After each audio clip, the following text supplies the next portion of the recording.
हमने ऑपरेशन सिंदूर नाम रखा, लेकिन क्या हम उस सिंदूर की रक्षा कर पाए? आपने कहा हमने ढांचे उड़ा दिए। अरे ढांचे तो उड़ा दिए, मगर जिन ढांचों में जो मानसिकता पल रही थी, जो आतंकवादी थे, उनको तो पाकिस्तान ने पहले ही कहीं छिपा दिया था। क्या आप मसूद अजहर को मार पाए? क्या आप हाफिज सईद को मार पाए? जश्न पाकिस्तान में हुए हैं, पटाखे आतिशबाजी पाकिस्तान में हुई है, नारे जुलूस पाकिस्तान में हुए हैं, आसिम मुनीर की जय जय पाकिस्तान में हुई है, शहबाज शरीफ की जय जय पाकिस्तान में हुई है।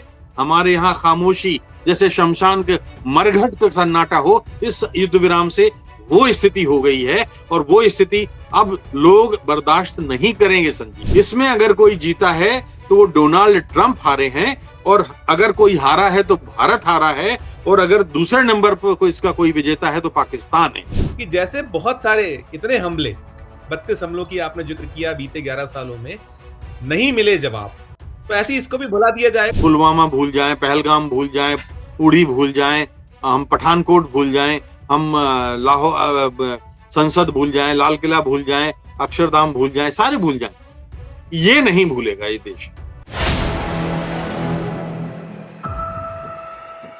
नमस्कार, मैं हूं संजीव श्रीवास्तव। आप देख रहे हैं 4 PM न्यूज नेटवर्क। मित्रों, पहलगाम हमले के बाद भारत को मिले एक बेहद बेहद सुनहरे अवसर, और ऑपरेशन सिंदूर के बीच अनायास सीज फायर की खबर बीती शाम आई।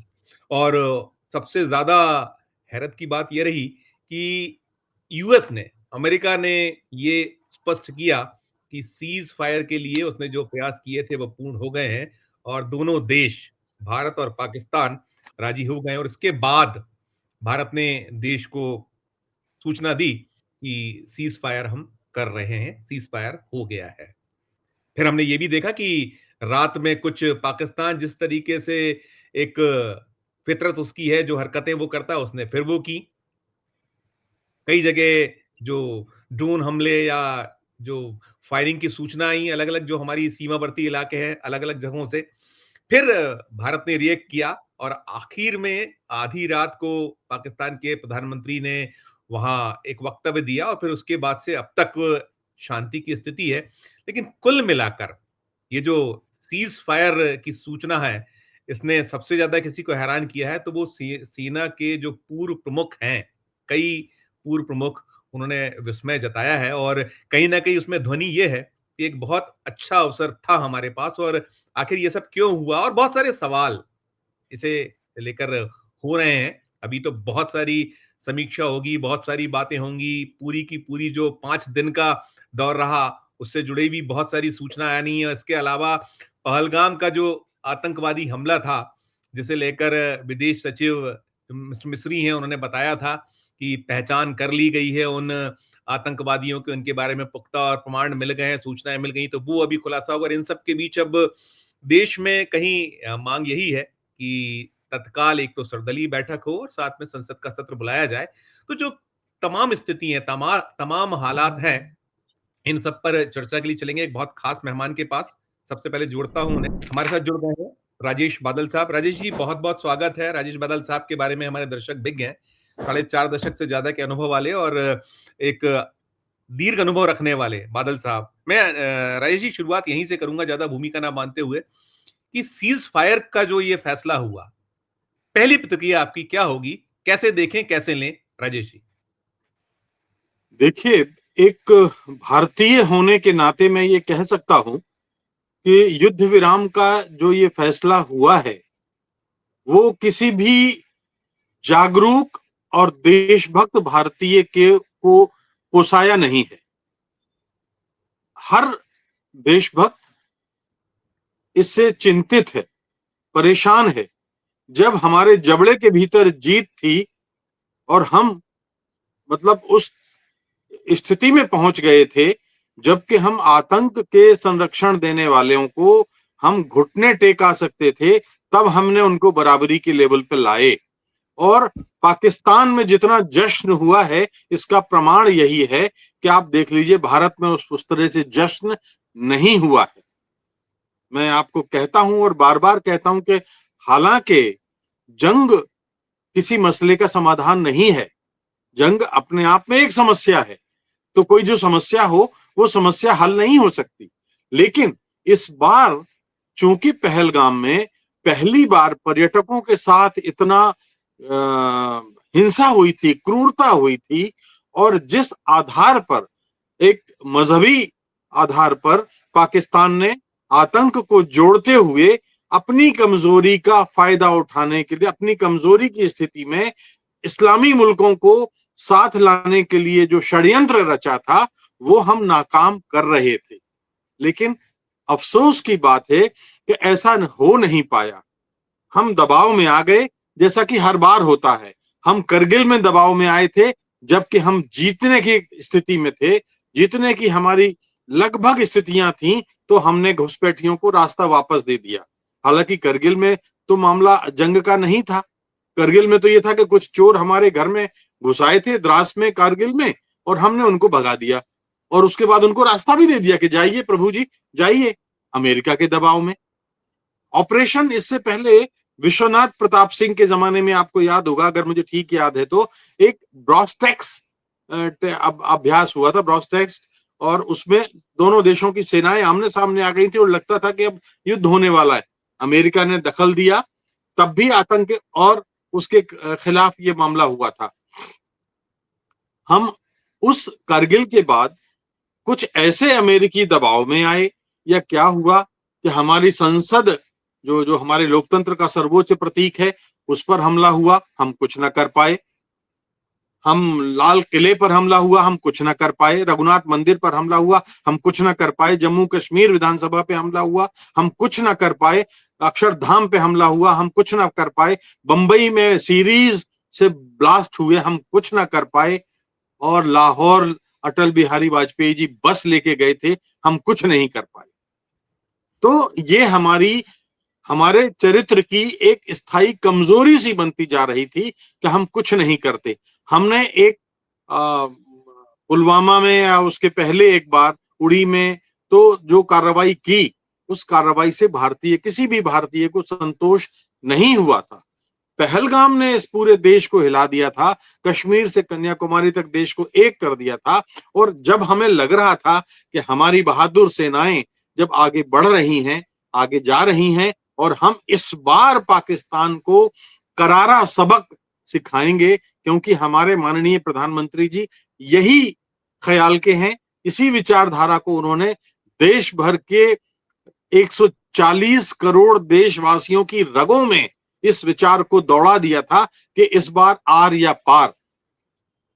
तो ऐसी स्थिति में जब सेनाओं का मनोबल ऊंचा था, हर देशवासी का हौसला ऊंचा था, जिन पहलगाम में जो मारे गए उनकी विधवाओं का हौसला ऊंचा था, उन्होंने अपने सुहाग को एक बार के का गम भुला करके और उन्होंने अर्घ रख दिया था।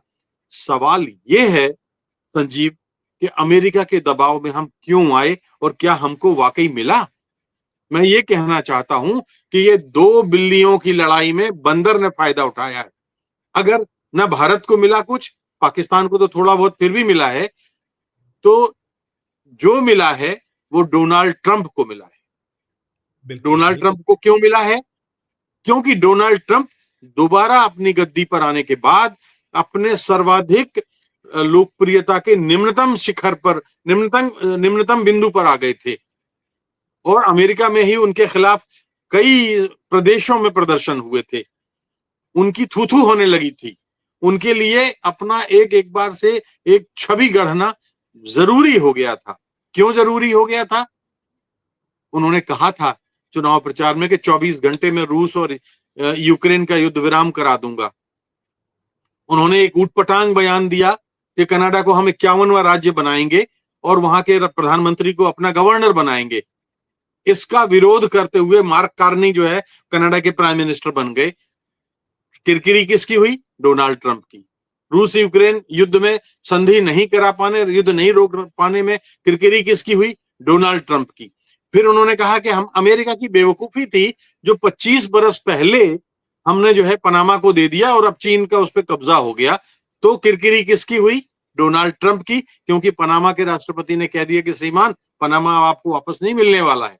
तो लगातार किरकिरी हो रही थी। अमेरिका में उनके अपने घर में डोनाल्ड ट्रंप के खिलाफ आंदोलन हो रहे थे, नस्ली आंदोलन हो रहे थे, तमाम ये चीजें थी। अब ऐसे में डोनाल्ड ट्रंप क्या चाहते थे?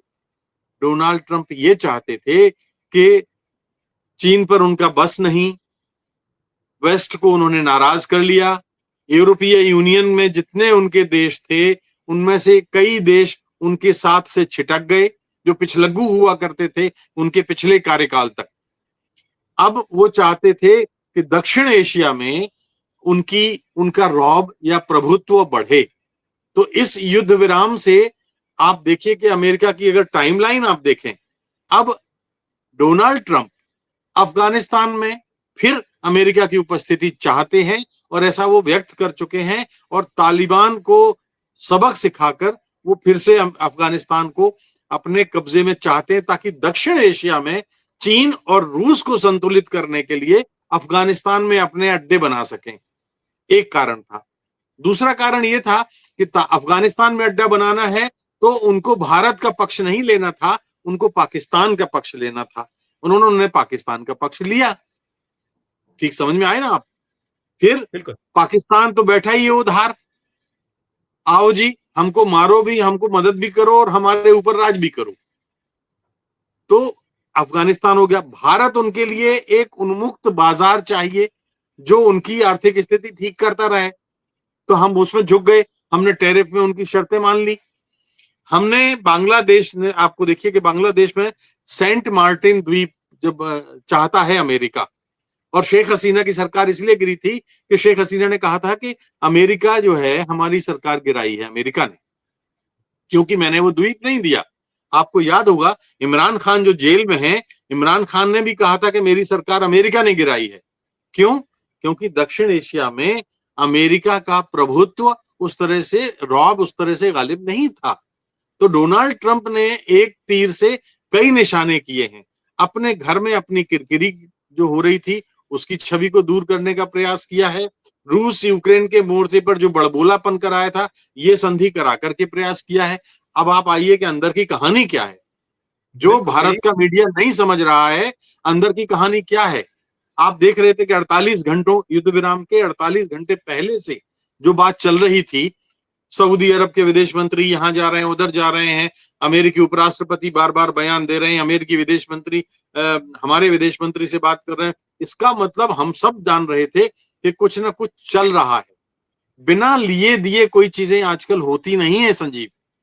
अमेरिका के राष्ट्रपति डोनाल्ड ट्रंप की एक किताब है आर्ट ऑफ द डील। इसमें उन्होंने अपनी इस डील करने की कला को लिखा है कि मैं कैसे डील करता हूं, दोनों पक्षों को कुछ बांट देता हूं, कुछ करता हूं, बड़ा टारगेट रखता हूं और दोनों पक्षों को बातचीत की टेबल पर ले आता हूं। अब क्या बांटा उन्होंने? उन्होंने ठीक युद्ध विराम से 24 घंटे पहले आईएमएफ, जिस पर अमेरिका का कब्जा है, अंतरराष्ट्रीय मुद्रा कोष के जरिए करीब करीब 20,000 करोड़ रुपए का एक पैकेज दिया। अरे जो देश 35 साल में 28 साल तक आईएमएफ से कर्ज ले चुका हो और 100 साल तक कर्ज चुकाने की स्थिति में ना हो, उसको युद्ध के मोर्चे पर इस कर्ज को देने का फायदा क्या था? क्या गारंटी थी? जैसा कि जो उमर अब्दुल्ला ने कहा कि इस पैसे से पाकिस्तान हथियार नहीं खरीदेगा। तो अमेरिका ने दो गोला गेम खेलते हुए और उसने ये पैसा उसको दिलाया। अब आप कह सकते हैं कि अमेरिका आईएमएफ पर इतना हावी क्यों है? दरअसल अमेरिका आईएमएफ में 191 देश सदस्य हैं उसके। 191 देशों में सबके पास अपना अपना एक एक वोट है। इसके बाद जो है एक कोटा भी होता है हर देश का, और कुछ जो कहता हूं मैं कि जो आईएमएफ का जो अपना एक है वोटिंग पावर, वो वोटिंग पावर खरीदना पड़ता है, और वो खरीदना पड़ता है तो उस आधार पर वो हर देश की अपनी प्रतिशत तय है। नियम ये है कि 85% वोटिंग पावर जिसके पास होगी या 85% पर जब जो पहुंच जाएंगे तो फिर उनकी सुनी जाएगी। अब 85% के लिए मतलब रेस्ट 15%। अमेरिका के पास उसने वोटिंग पावर 16.5 लेके रखी है, यानी 85% कभी हो ही नहीं पाएगा। 85% जब कभी नहीं हो पाएगा तो अमेरिका की चलेगी। ये धौंस, भारत का वोटिंग पावर सिर्फ 2.75% है और पाकिस्तान का जो वोटिंग पावर है 0.43 है।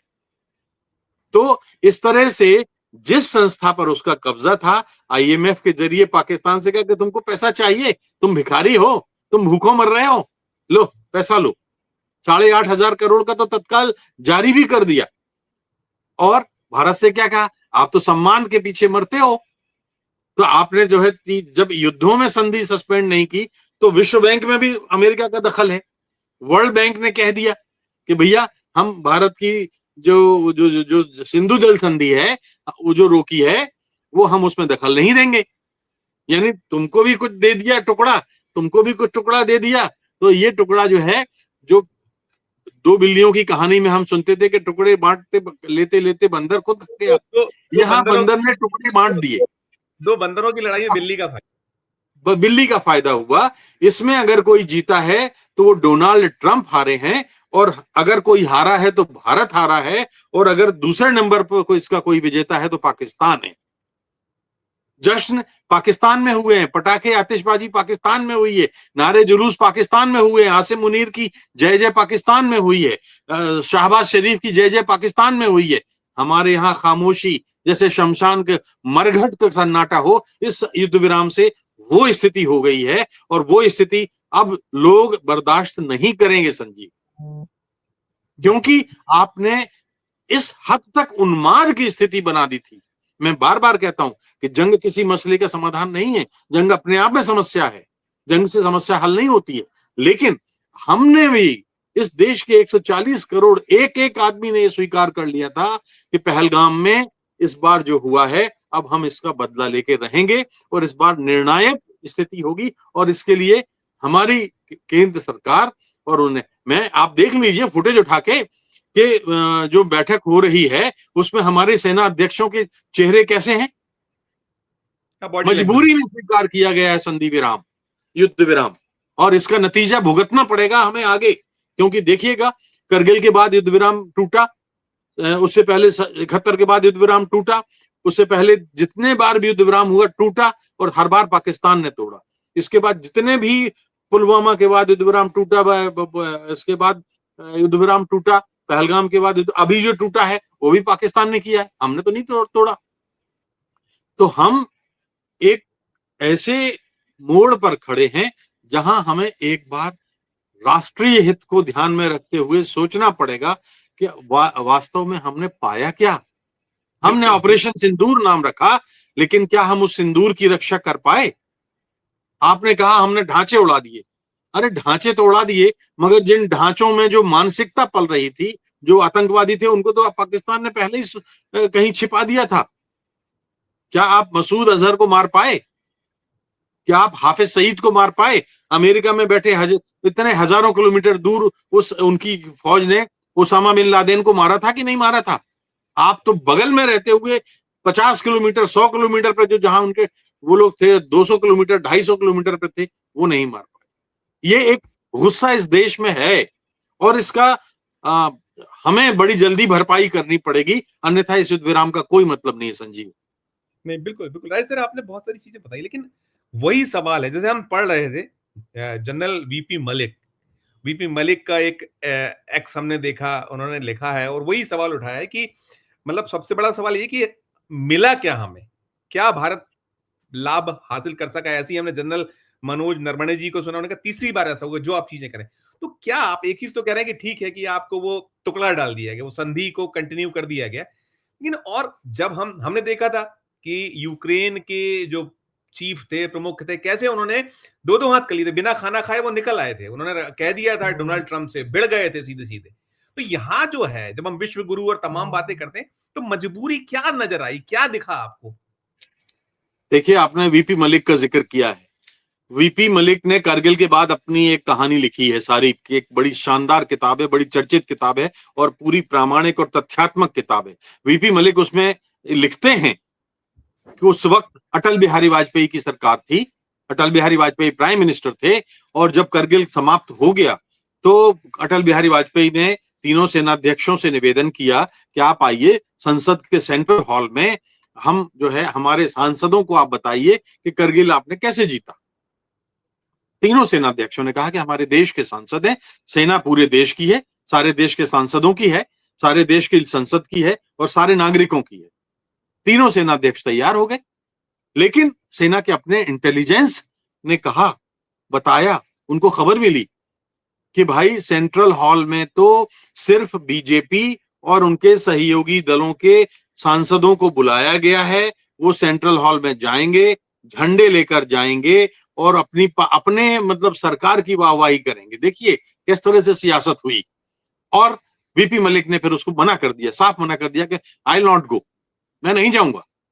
तो तीनों सेनाध्यक्ष नहीं गए और अपने अपने सेकंड लाइन के या थर्ड लाइन के या फोर्थ लाइन के जो लोग थे उनको वहां भेज दिया गया। अटल बिहारी वाजपेयी ने क्या जनरल साहब इतनी नाराजगी आपको क्यों? तो जनरल मलिक ने आंखों में आंखें डाल के कहा कि श्रीमान, ये पूरे सांसदों को बुलाया जाना चाहिए था, ये केवल बीजेपी के सांसदों के लिए सेना नहीं है। फिर दोबारा जनरल मलिक उसी किताब में लिखते हैं कि उसके बाद जब अटल बिहारी वाजपेयी की सरकार चुनाव के मैदान में उतरी तो हरियाणा में करगिल के शहीदों के पोस्टर लगा करके बीजेपी चुनाव प्रचार कर रही थी। और जब चुनाव प्रचार कर रही थी तो जनरल वीपी मलिक ने फिर एक औपचारिक विरोध किया अटल बिहारी वाजपेयी से। तो अटल बिहारी वाजपेयी ने फिर कहा, क्या जनरल साहब आप भी जो है क्या बात करते हो, इतना मत करो, थोड़ा हमें राजनीति करनी है, कुछ कर, इस तरह का कुछ टालम टोल वाला उत्तर दे दिया। वीपी मलिक अब इसके आगे तो कुछ नहीं कर सकते थे, बगावत तो कर नहीं सकते थे, ये हमारी भारतीय सेना का चरित्र नहीं है। लेकिन उसका खामियाजा अटल बिहारी वाजपेयी को उठाना पड़ा था। जो फील गुड का माहौल था, फील गुड उनकी पराजय में बदल गया था। तो ये मैं कह रहा हूं कि जनरल वीपी मलिक जैसे शानदार जांबाज थल सेनाध्यक्ष, इससे पहले हमारे और भी अपने जो अरुणाचल के राज्यपाल जनरल जे सिंह, मनोज नरवणे, ये ठीक कह रहे हैं, ठीक कह रहे हैं, उनकी बातों में दम है। हमारे जबड़े में जीत थी और हमने निकाल करके सामने वाले के हाथ में रख दी। इसको कौन स्वीकार करेगा? पहली बार पाकिस्तान घुटने पे आया था कि जब उसकी आर्थिक स्थिति ऐसी थी, उसके देश में विरोध था, लोकतांत्रिक तौर पर इमरान खान उभर रहे थे और आसिम मुनीर और शहबाज शरीफ के बीच में डिफरेंसेस थे। आसिम मुनीर ने धर्म के आधार पर, मजहब के आधार पर जिस तरह से बांटने की कोशिश की, वो नाकाम हो रही थी। बलूचिस्तान उधर संघर्ष कर रहा है, पीछे से तालिबान आपसे संघर्ष कर रहा है। इससे आदर्श और इससे अनुकूल अवसर भारत को कभी मिलने वाला नहीं था, ना मिलेगा। इसलिए ये संधि विराम एक धोखा है। बिल्कुल बिल्कुल बिल्कुल, अरे बहुत सही आप कहीं जो चीजें निकल रही हैं, दिख रही हैं, उस पे आप कर रहे हैं। आने वाला वक्त चीजों को बहुत और क्लियर करेगा। वही कहा, इतिहास बताएगा। ऐसा वीपी मलिक जी ने लिखा है अपने एक्स में, इतिहास इसे तय करेगा। ये उन्होंने स्पष्ट कर दिया, जो आप कह रहे हैं वो होगा। हम ये देख रहे हैं ट्रंप के जो एक्स हैं, पहले तो 2 दिन पहले तक वो लोग बिल्कुल दूर बने हुए थे कि हमें क्या लेने देना, हम नहीं, लेकिन अनायास आते हैं और पूरी चौधराहट।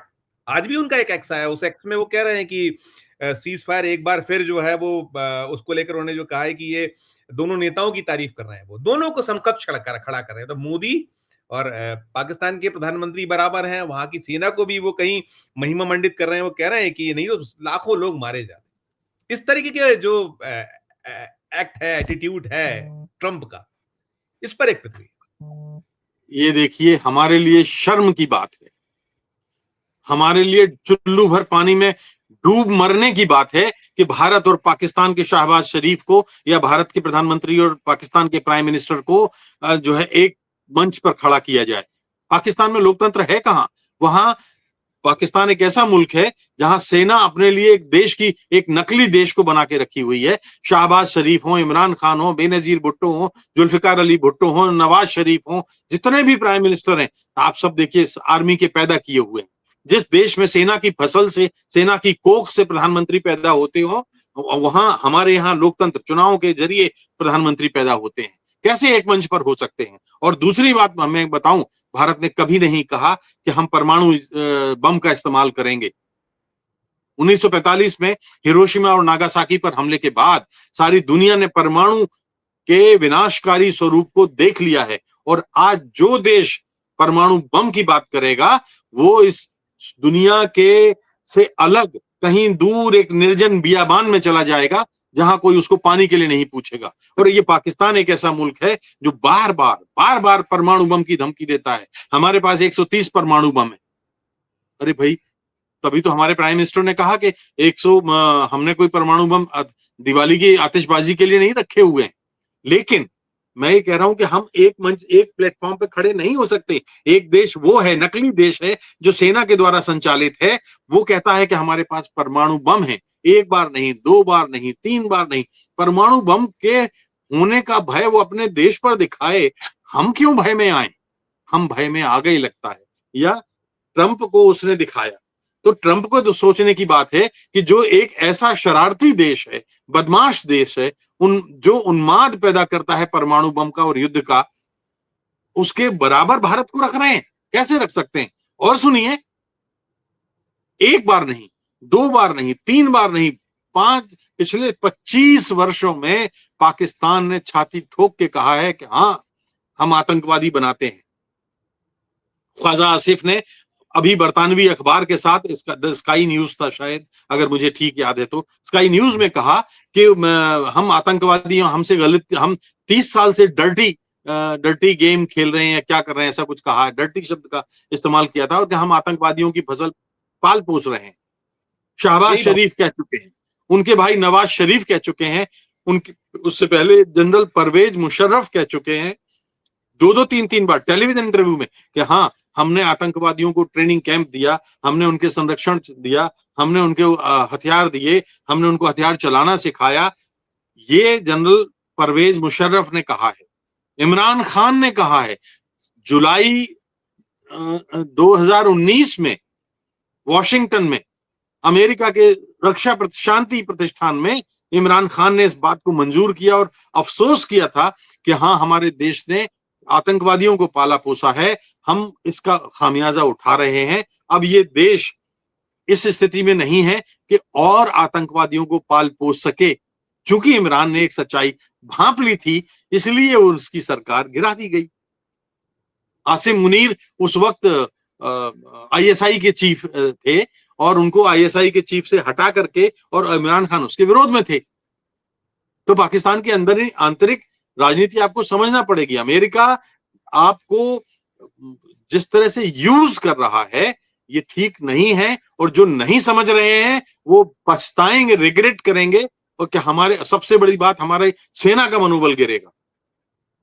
पाकिस्तान और भारत को एक प्लेटफॉर्म पे आप नहीं रख सकते।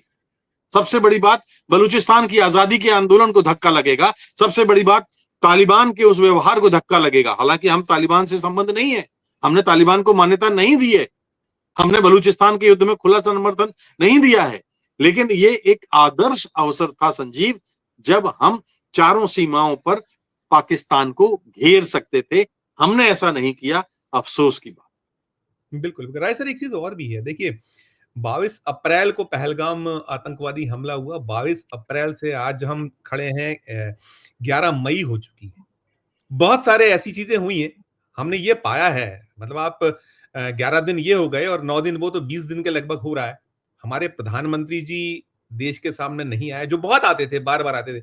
हमारे रक्षा मंत्री ने बात करना मुनासिब नहीं समझा, हमारे जो गृह मंत्री हैं केंद्रीय, उन्होंने बात करना मुनासिब नहीं समझा। बहुत सारे सवाल है। अब इस समय जब ये आप युद्ध विराम जैसी स्थिति आपने कह दी है, तो अब क्या बातें देश के सामने स्पष्ट होना चाहिए? एक प्रतिक्रिया इस पर। किस मुंह से आएंगे? किस मुंह से आएंगे? जो कहते थे कि एक सिर के बदले 10 सिर लाएंगे। हमारी तरफ कोई आंख उठा के देखेगा तो हम उसकी आंखें निकाल लेंगे। जो कहते थे कि हम पहलगाम में हमला करने वालों को उनके कल्पना से भी ऊपर जाकर के बदला लेंगे। ये कल्पना से ऊपर जाकर हमला है? ये कौन सा हमला है? ये रवैया है? अरे, हमारी सेना को तैयार होने में 10 दिन लगा। 10 दिन उनको शायद खुद हमारे पॉलिटिकल आकाओं को लगा होगा, हमारी सेना को तो लगने करने की जरूरत नहीं है कि अब जब शादी तय हो जाएगी तब पंडाल बुक करेंगे, तब शामियाना बुक करेंगे और तब हलवाई बुक करेंगे। तब ये जो है हमारी सेना हरदम तैयार रहती है। हमें हमें अपने सेना पर गर्व है। और मैं बताऊं कैसे अटल बिहारी वाजपेयी एनडीए की सरकार को लीड कर रहे थे। मैंने उस समय में बता दिया कि भारतीय लोकतंत्र के सर्वोच्च प्रतीक संसद पर हमला हुआ, आपके लाल किले पर हमला हुआ जहां पर प्रधानमंत्री खुद झंडा फहराते हैं, कश्मीर की विधानसभा पे हमला हुआ, जम्मू के रघुनाथ मंदिर पे हमला हुआ, आपके अक्षरधाम पे हमला हुआ, बंबई में सीरियल ब्लास्ट हुए। और सुनाता हूं, जब नरेंद्र मोदी सत्ता में आए, जिस दिन उन्होंने शपथ ली थी 11 साल पहले, उस दिन ब्लास्ट हुआ था। उनके शुरुआती 10 वर्षों में 32 हमले हुए थे, जिसमें से 15 हमले कश्मीर में हुए थे। जब उन्होंने किया 9 जून को, अगर मुझे ठीक याद है तो पिछले साल शपथ ली थी, 9 जून के बाद जिस दिन शपथ ली थी उस दिन हमला हुआ, फिर कठुआ में हमला हुआ, फिर गांदरबल में हमला हुआ, फिर बारामूला में हमला हुआ, 5 हमले हुए लगातार। तो कौन सा आतंकवाद आप रोक पाए हो? कौन सी घुसपैठ आप रोक पाए हो? कौन सा पाकिस्तान पर आप लगाम लगा पाए हो? भारतीय सेना के अंदर इतना रंज और अफसोस कभी पैदा नहीं हुआ। कहा तो जा रहा था कि भारतीय सेना को खुली छूट दे दी है। अरे खुली छूट दे दी है तो हथियार वापस, तलवार वापस म्यान में कैसे गई? तलवार किसके कहने पर म्यान में गई? अमेरिका के कहने पर ना। जी राजेश जी, ये बताइए कि क्या पाकिस्तान बाद आ जाएगा? हम तो बार बार कहते हैं कि वो तो उस कुत्ते की पूंछ की तरह, जैसे 12 बरस भी पोंगली में डाल के रखी है, जब निकालिए तो तिरछा का तिरछा ही निकलती है वो पूंछ जो है। हालात वैसे हैं, फिर आप भरोसा कर गए? क्या है, क्यों है? बस वो बार बार सवाल यही उठता है मन में। देखिए, अब इसका उत्तर, कई बार इंसान ऐसी स्थिति में होता है कि सच जो हम इतनी देर से बात कर रहे हैं वो अपने आप उजागर हो गया। पाकिस्तान ऐसा क्यों करता है? पाकिस्तान सुधरेगा नहीं कभी। हमने आतंकवादी बिल्डिंग नष्ट कर दी, हमने ढांचा नष्ट कर दिया। सवाल इस मानसिकता का है। मानसिकता को कौन नष्ट करेगा? हमें उस मानसिकता पर प्रहार करना था, और मानसिकता पर प्रहार करते तो हमें कम से कम 3 दिन और चाहिए थे। जब लग रहा था देश को कि हाँ, हम उस मानसिकता की, आसिम मुनीर कहीं गुफाओं में छुपे हुए थे, आसिम मुनीर का पता नहीं था, वहां की सेना में बगावत हो गई थी, मेरा ख्याल है शमशेर मिर्जा या शमशाद मिर्जा, ऐसा कुछ नाम है, जिनका नाम नए सेना अध्यक्ष के रूप में पाकिस्तान ने तय कर लिया था। ये भी आ रहा था तख्ता पलट हो सकता है, हम उस स्थिति में आ गए थे। बेनजीर के बेटे, कहीं तख्ता पलट हो सकता है, बेनजीर के बेटे को ऊपर ले आए, ऐसी भी सूचनाएं आ रही थी। बिलावल भुट्टो को हो गए।